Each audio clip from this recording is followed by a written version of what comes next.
Cinema గురించి మాట్లాడదామండి, దయచేసి సినిమా గురించి మాత్రమే మాట్లాడదాం.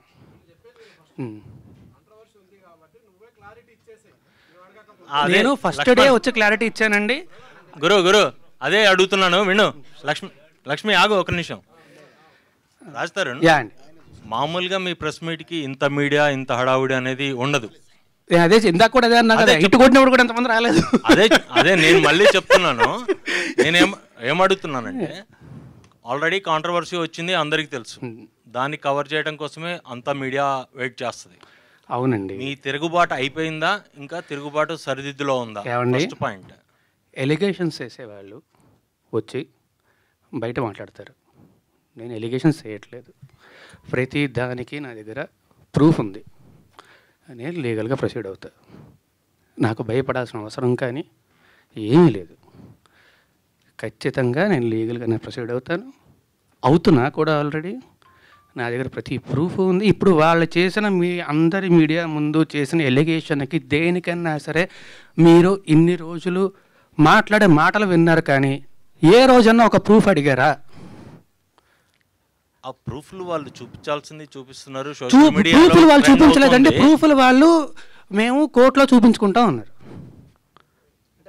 అంటే నేను మళ్ళీ చెప్తున్నా, దయచేసి I respect all you people, please don't talk about the topic. Cinema గురించి మాట్లాడుకుందాం. లేదు ఫస్ట్ ఇది అయిపోయాక సినిమా గురించి మాట్లాడాను. సినిమానే, దానికేం ప్రాబ్లం లేదు. అంటే మెయిన్ ఎలిగేషన్ ఏంటంటే మీరు లివింగ్ టుగెదర్ అనేదే మెయిన్ ఎలిగేషన్. నేను ఫస్ట్ డే ఆవిడ వచ్చి మాట్లాడిన రోజు, ఫస్ట్ డే వచ్చి మీడియా అందరితోనే మాట్లాడాను. నేను ఆ రోజు చెప్పిన దాంట్లో ఏ అబద్ధము లేదు, ఇప్పుడు కూడా ఏ అబద్ధమో చెప్పట్లేదు, అబద్ధం చెప్పాల్సిన అవసరం కూడా నాకు లేదు. ఆ రోజే వచ్చి ఇప్పుడు నేను ఆ రోజు ఆవిడ బయటకు వచ్చి మాట్లాడిన దగ్గర నుంచి ఈ రోజు దాకా నేను బయటికి రాలేదు, మాట్లాడలేదు అంటే మీరు అడగచ్చు. నేను వచ్చి మాట్లాడాను, అందరి మీడియాతోనే మాట్లాడాను, అందరితోనే మాట్లాడాను, అందరికీ చెప్పాను. ఆ రోజు చెప్పింది మొత్తం పచ్చి నిజం. నేను చెప్పిన ప్రతిదానికి కూడా ప్రూఫ్ ఉంది.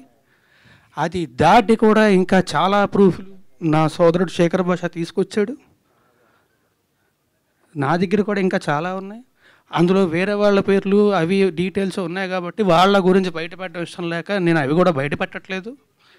నేను ఏది బయటపెట్టలేదు నేను. అండ్ ఆల్సో మళ్ళీ చెప్తున్నాను, నాకు ఆవిడకి వ్యతిరేకంగా ఏమీ లేదండి. నేను తప్పు కాదు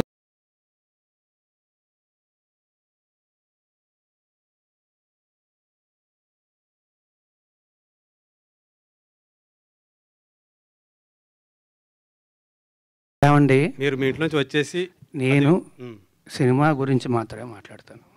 దయచేసి అందరినీ రిక్వెస్ట్ చేస్తున్నాను. కాదు, ఇది ఒక అమ్మాయికి సంబంధించిన విషయం. అమ్మాయి ఇప్పుడు కొంత పబ్లిక్గా వచ్చిందంటే ఆ అమ్మాయి కూడా సఫర్ అవుతుందంటే కదా, పోలీస్ కేసు పెట్టింది, మీ పైన మొత్తం కూడా పెట్టింది.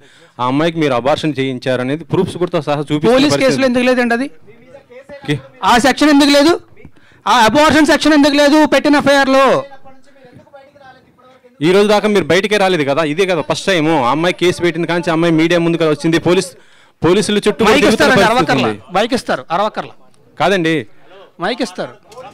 రాజతరణ్ గారు ఆయన అరుస్తున్నారు. ఓకే, సారీ, నేను క్లియర్గా చెప్తా. తప్పించుకొని తిరగలేదండి, నేను అయ్యాను. అవును, అడ్వకేట్ అయ్యారు.